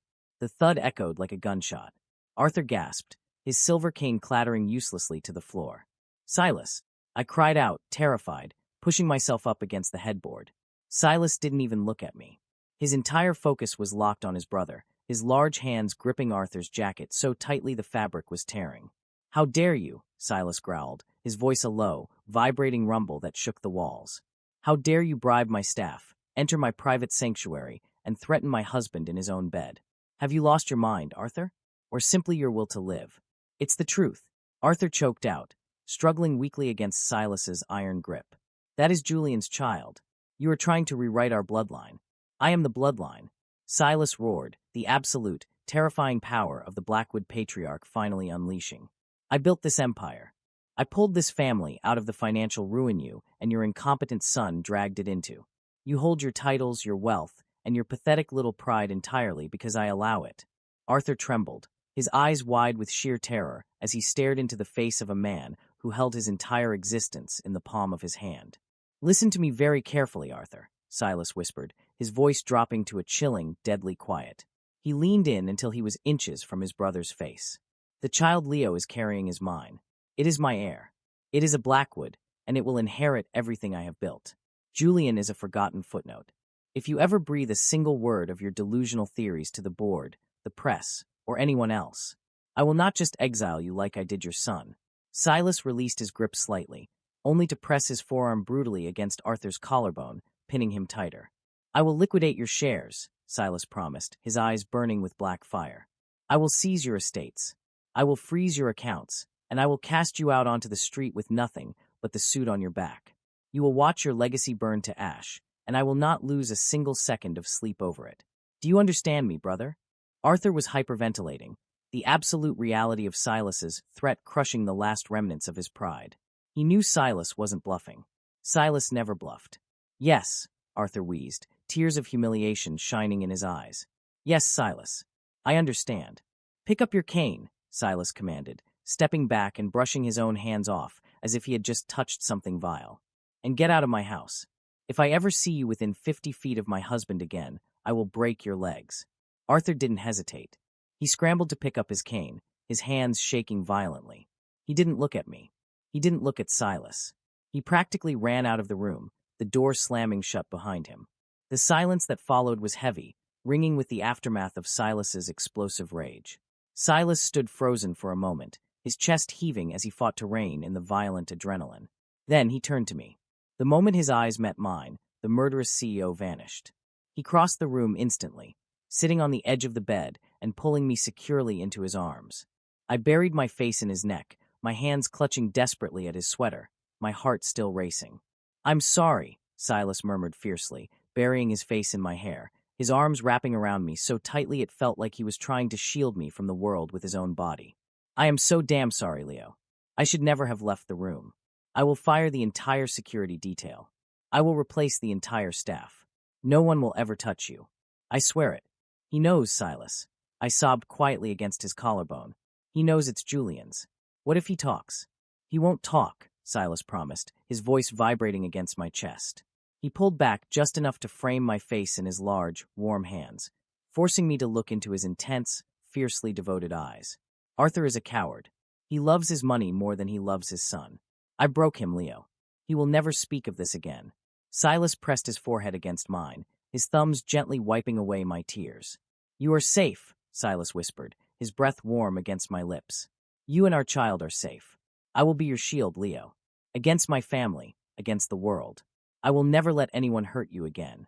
I looked into his eyes, seeing nothing but absolute, unbreakable love. The fear slowly melted away, replaced by a profound, overwhelming warmth. Julian had broken my heart, but Silas had taken the shattered pieces and built a fortress out of them. I love you, I whispered, the words slipping out naturally, beautifully, without a shadow of a doubt. Silas's breath caught. His dark eyes widened slightly, the raw vulnerability in his expression completely undoing me. He closed the distance, pressing his lips to mine in a kiss that was desperate, deep, and fiercely possessive. It was a promise sealed in fire. We stayed like that for a long time, tangled in the silk sheets, the outside world completely locked away. Silas rested his hand gently over my stomach, his thumb stroking slow, soothing circles as my breathing finally steadied. The nightmare was over. The threats had been neutralized. We were finally free to build our life together. But thousands of miles away, in a cold, sterile apartment in Geneva, Julian Blackwood was staring at his frozen bank accounts. The humiliation and rage had festered into something dark and highly dangerous. He knew he couldn't fight his uncle head-on, but Julian had one last card to play. If he couldn't have Leo and his child, he would make sure Silas lost everything. Julian picked up his phone, dialing a number that belonged to Silas's most ruthless corporate rival. The war wasn't over. It was just beginning. End of Part 7. Part 8. 5 months later, the world outside the Blackwood estate was covered in a thick, pristine blanket of winter snow, but inside, my reality was entirely insulated, warm, and terrifyingly perfect. I was officially 8 months pregnant. My reflection in the floor-to-ceiling mirror of the master bedroom was still something I was getting used to. The tailored burgundy suits were long gone, replaced by oversized, incredibly soft cashmere sweaters that Silas had custom-ordered to drape comfortably over my heavy, rounded stomach. I rested my hands on the noticeable curve, feeling a sudden, sharp kick against my palm. I let out a soft gasp, a smile instantly breaking across my face. "Easy in there," I whispered, rubbing soothing circles over the fabric. "Is he restless again?" I looked up. Silas was leaning against the heavy oak doorframe of the bedroom, holding a steaming mug of herbal tea. He was dressed in his signature dark suit, his tie perfectly knotted, looking every inch the ruthless, untouchable billionaire who ruled the city. But the moment his dark eyes dropped to my stomach, the icy CEO vanished, replaced by a level of devotion that still took my breath away. He crossed the room, setting the mug on the nightstand before wrapping his arms securely around me from behind. He rested his chin on my shoulder, his large, warm hands covering mine over the baby. Right on cue, another strong kick pushed against his palm. Silas let out a low, incredibly soft chuckle, pressing a kiss to the side of my neck. "He is strong. He's going to be just as stubborn as you are, Leo. He gets his dramatic timing entirely from you," I teased, leaning back into his solid chest. "I have no idea what you mean," Silas murmured, his hands gently mapping the curve of my stomach. "I am the picture of reason and restraint." I laughed out loud. "Silas, you bought out an entire pediatric hospital wing last week, just to ensure Dr. Eris would be the only physician on call when I go into labor. You fired a private chef because he used a spice I casually mentioned gave me mild heartburn. You are a tyrant." "I am a man who protects his family," Silas corrected smoothly, turning me around so he could look into my eyes. His expression turned serious, the dark depths of his gaze filled with that familiar, burning intensity. "I promised you a life where you would never have to worry about anything ever again. I intend to keep that promise." I reached up, tracing the sharp line of his jaw. The fear that had plagued my early pregnancy was entirely gone. Arthur had remained completely silent, terrified into submission. Julian was a ghost, exiled in Geneva, his name rarely spoken in the Blackwood halls. I was safe. I was loved. "I know you do," I whispered, pulling him down for a slow, deep kiss. "You have a major press conference today. The annual shareholders' address. You shouldn't be late." Silas sighed against my lips, clearly reluctant to leave. "It will be exactly 2 hours. My security detail is posted at every entrance. Do not leave the estate, Leo. The roads are icy, and the press is swarming downtown." "I'm not going anywhere," I promised, taking the tea from the nightstand. "Go terrorize your board of directors. I'll be right here when you get back." Silas pressed one last, lingering kiss to my forehead and another to my stomach before striding out of the room. I didn't know that miles away, in the heart of the city's financial district, the ghost I thought we had buried was preparing to burn our entire world to the ground. The grand auditorium of the Blackwood Enterprises headquarters was packed to the brim. Flashes from hundreds of cameras illuminated the room like a lightning storm. Every major financial news outlet was present. Silas Blackwood was expected to announce record-breaking quarterly profits and, rumors suggested, the establishment of a massive new trust fund for his unborn heir. Silas stood at the podium, his presence commanding absolute silence. He looked immaculate, unbothered, and terrifyingly powerful. But in the back row, hidden beneath a heavy wool coat and a dark scarf, sat Julian Blackwood. Julian's eyes were bloodshot, his face gaunt from months of simmering, toxic rage in his Geneva exile. He hadn't come alone. Sitting next to him, wearing a smug, predatory smile, was Victor Sterling, the CEO of Sterling Global, Silas's most vicious corporate rival. Julian had spent months plotting. He had handed Sterling the ultimate weapon, the scandal of the century. He had given Sterling the timeline, the medical records he had illegally bribed out of a clinic nurse, and the absolute certainty that the child Silas was claiming as the Blackwood heir was biologically Julian's. In exchange, Sterling had promised to publicly ruin Silas, crash Blackwood stock, and give Julian a seat on his own executive board. "Are you ready, kid?" Sterling whispered, checking his gold Rolex. "Wait until he announces the trust.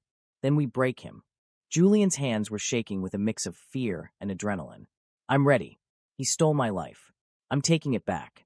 At the podium, Silas adjusted the microphone. "Ladies and gentlemen," his deep voice resonated through the massive speakers. "This year has been unprecedented for Blackwood Enterprises. But today, I am not merely speaking as a CEO. I am speaking as a father. Effective immediately, I am establishing the Leo Blackwood Legacy Trust, securing the future of my husband and my heir." The room erupted into applause and furious typing. "Stop right there." The shout cut through the applause like a knife. The cameras swiveled wildly. Julian stood up, throwing off his scarf. He pushed his way into the center aisle, marching toward the stage, followed closely by a grinning Victor Sterling. The press gasped. Julian Blackwood, the exiled nephew, crashing the most exclusive corporate event of the year. Julian, Arthur Blackwood, sitting in the front row of the executive section, stood up, his face draining of blood. "What are you doing? Have you lost your mind?" "Sit down, father." Julian snapped, pointing a trembling finger at the stage. He turned to the sea of reporters. "You want the truth about the Blackwood heir? That man standing up there is a fraud. He didn't marry for love. He married my fiancée to steal my child." Absolute chaos erupted. Flashes blinded the room. Reporters shouted over one another. "He exiled me to Switzerland to keep me quiet." Julian screamed, his voice cracking with manic desperation. "Leo is carrying my baby. Silas is barren, so he stole my bloodline to secure his power. I demand a paternity test. I demand the board launch a full investigation." Sterling stepped forward, holding up a thick manila folder.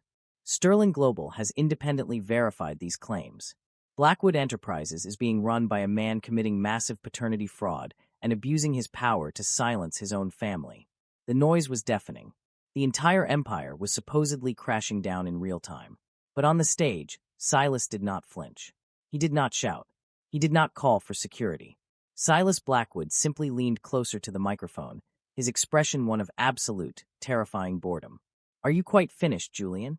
Silas's voice boomed over the speakers, cold and sharp enough to slice through steel. The absolute lack of panic in Silas's tone made the reporters instantly quiet down. Julian faltered, his manic energy hitting a solid brick wall. "You can't lie your way out of this, Uncle." Julian yelled, though his voice wavered. "We have the proof." "You have absolutely nothing," Silas said smoothly. He raised his hand, gesturing to his head of security. The massive digital screens behind Silas, which had been displaying the company logo, suddenly flickered. They didn't show medical records. They showed bank transfers, emails, audio waveforms. "What you are looking at," Silas addressed the silent, captivated room, "is a detailed, heavily documented trail of corporate espionage, embezzlement, and wire fraud." Julian's face went completely slack. The manila folder in Sterling's hand suddenly felt very heavy. "For the past 5 months," Silas continued, his voice echoing like a judge handing down a death sentence, "my nephew, Julian Blackwood, has been illegally funneling classified corporate data to Victor Sterling. He has embezzled over $14 million from our European subsidiaries to fund this pathetic smear campaign." Sterling took a step back, his smug smile completely vanishing. "This is a lie. This is a fabrication. Is it, Victor?" Silas asked, a dark, lethal smirk playing on his lips. "Because while you were busy trying to ruin my marriage, I was busy buying your debt. As of 9 a.m. this morning, Blackwood Enterprises executed a hostile takeover of Sterling Global. Your board voted you out 20 minutes ago. You are no longer a CEO, Victor. You are trespassing." The press went absolutely wild. It wasn't a scandal about Silas. It was the public execution of his greatest rival. Julian was hyperventilating, staggering backward. No, the baby. You stole my baby. Let us address that delusion once and for all," Silas said, stepping out from behind the podium. He walked to the edge of the stage, looking down at his trembling, broken nephew. "Biology does not make a father, Julian. The law does. And love does. Before I married Leo, I legally secured my parental rights through a closed, impenetrable judicial decree. I am recognized by the Supreme Court of this state as the sole, uncontested father of the child Leo is carrying." Julian dropped to his knees, tears of sheer terror spilling down his cheeks as the reality of his situation crushed him. "You have no rights. You have no fiancé. You have no child," Silas whispered, though the microphone caught every devastating word. "And as of this moment, you have no freedom." The double doors at the back of the auditorium swung open. 4 uniformed police officers marched down the aisle, handcuffs clinking at their belts. "Julian Blackwood and Victor Sterling," the lead detective announced. "You are under arrest for corporate espionage, wire fraud, and grand larceny." "Uncle, please." Julian sobbed, thrashing as the officers pulled his arms behind his back, the cold steel snapping shut around his wrists. "Please. I'm sorry. I'm your family." "I don't have a nephew," Silas replied, his voice devoid of any emotion. He turned his back on Julian completely. "Take them away." As the police dragged Julian out of the room, his desperate screams fading down the hallway, Silas turned back to the stunned reporters. He adjusted his cuffs, his composure entirely unruffled. "The press conference is concluded," Silas announced. I need to get home to my husband. 3 weeks later. The pain was a blinding, all-consuming fire. I gripped the sterile white sheets of the hospital bed, my knuckles turning completely white, a ragged scream tearing from my throat. Breathe, Leo, look at me. Look right at me. Silas's voice was the only anchor keeping me from floating away into the agony. He was sitting on the edge of the bed, completely ignoring the flurry of nurses around us. He had stripped off his suit jacket hours ago. His sleeves were rolled up, and his large, strong hands were gripping mine so tightly I could feel his pulse racing against my skin. I can't, I sobbed, squeezing my eyes shut as another massive contraction ripped through my abdomen. Silas, it hurts too much. I can't do it. Yes, you can, Silas murmured fiercely, leaning in until his forehead was pressed tightly against mine. He was completely unfazed by the chaos, his entire universe narrowed down to me. You are the strongest person I have ever met. I am right here. I am not letting you go. One more push, my love. Just one more. Okay, Leo, this is it. Dr. Eris commanded from the foot of the bed. On 3. 1, 2, 3, push. I threw my head back, pouring every ounce of strength, fear, and hope I had left into one final, agonizing push. The grip Silas had on my hand was like a vice, transferring his endless, immovable strength into my exhausted body. And then, the pain suddenly shattered, replaced by an overwhelming, breathless release. A split second of terrifying silence filled the room, and then a loud, furious, beautiful cry echoed off the walls. I collapsed back against the pillows, my chest heaving, tears streaming down my face. I couldn't see anything through the blur of my tears, but I felt Silas let out a breath that sounded like a sob. You did it, Silas choked out, his voice cracking completely. The invincible, terrifying CEO was crying. His hands were shaking as he reached up to gently brush the sweat-soaked hair from my forehead. Leo, you did it. A healthy, beautiful baby boy, Dr. Eris announced warmly, wrapping the tiny, squirming newborn in a soft white blanket before stepping to the side of the bed. Silas, I whispered, reaching out with a trembling hand. Bring him to me. Dr. Eris carefully placed the bundle into Silas's large, shaking hands. Silas held the baby like he was holding the entire world. He looked down at the tiny, red, screaming face, and the look of absolute, soul-shattering devotion on his face was something I would remember until my dying breath. Silas slowly sat beside me, lowering his arms so the baby was resting on my chest. I wrapped my arms around my son, feeling the frantic, tiny heartbeat against my own. He was perfect. He was a miracle that had survived heartbreak, betrayal, and a war. He's beautiful, I cried, pressing a kiss to the top of the baby's head. I looked up at Silas, whose dark eyes were swimming with tears. He looks like you. Silas let out a wet laugh, shaking his head. He looks like you, Leo. He has your light. Silas leaned down, wrapping his arms around both of us, burying his face in the space between my neck and the baby's shoulder. What are we naming him? Silas whispered against my skin. I didn't even have to think about it. Elias is dead. Julian is gone. This is our new beginning. I looked down at the tiny boy who had finally stopped crying, his dark little eyes blinking up at us. His name is Alexander. Alexander Blackwood. Silas tightened his grip, a profound, unshakable peace settling over him. Alexander, he repeated softly. My son. In the end, I had thought my life was over the day I stood outside that hotel room door. I thought I was nothing more than a placeholder, a comfortable option meant to be discarded. But the universe had simply broken me down to clear the path for the man who was meant to put me back together. Silas Blackwood didn't just save me. He chose me. Every single day, loudly, proudly, and without a shadow of a doubt. I wasn't a placeholder anymore. I was a husband. I was a father. And as I lay in that hospital bed, surrounded by the fierce, absolute love of the man who had burned down an empire to keep me safe, I knew I would never, ever be comfortable again. I was extraordinary. End of story. Wow, what a journey that was. Take a deep breath with me, because Leo and Silas's story was an absolute roller coaster from start to finish. Let's take a few minutes to unpack exactly why this story hits so hard. At its core, this isn't just a story about a billionaire romance or a dramatic family rivalry. It's a story about self-worth. In the beginning, Leo was trapped in a cycle so many people find themselves in, shrinking his own life to fit perfectly into someone else's. Julian called him comfortable. And honestly, is there any word more heartbreaking than that? Leo's betrayal was devastating, but it was also the ultimate catalyst. Sometimes, the house you built has to completely shatter so you can realize you were meant to live in a castle. And let's talk about Julian for a second. Julian represents the toxic idea of possession disguised as love. He didn't actually love Leo. He loved the idea of Leo always waiting for him. He wanted the excitement of a secret affair with Elias, while keeping Leo on a shelf like a safety net. Julian's absolute downfall wasn't just caused by Silas's money or power. It was caused by his own ego. He truly believed biology, and his family name gave him ownership over Leo and the baby. But love is an active choice, not an entitlement. Then, we have Silas Blackwood. Silas completely redefines the powerful CEO trope. Yes, he is ruthless, terrifying, and insanely powerful. But notice how he uses that power? Never to control Leo. He uses his power to build a fortress where Leo can finally feel safe enough to heal. Silas's most iconic moment isn't when he destroys his rivals in the boardroom. It's his stance on fatherhood, by looking Julian in the eye and saying, "Biology does not make a father. Devotion does." Silas breaks generational curses. He proves that true masculinity and real power are about protection, loyalty, and claiming your family out loud, without a single shadow of a doubt. This story reminds us that you should never, ever settle for being someone's comfortable backup plan. You deserve someone who looks at you like you are the only person in the room. Someone who will burn down their own empire before they let anyone disrespect you. But enough of my thoughts. I want to hear from you.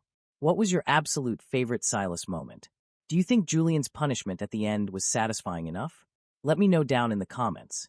If you loved this emotional ride, please hit that like button, subscribe to your BL boyfriend, and turn on notifications so you never miss a story. Thank you so much for watching, and remember, never settle for less than you deserve. See you in the next video.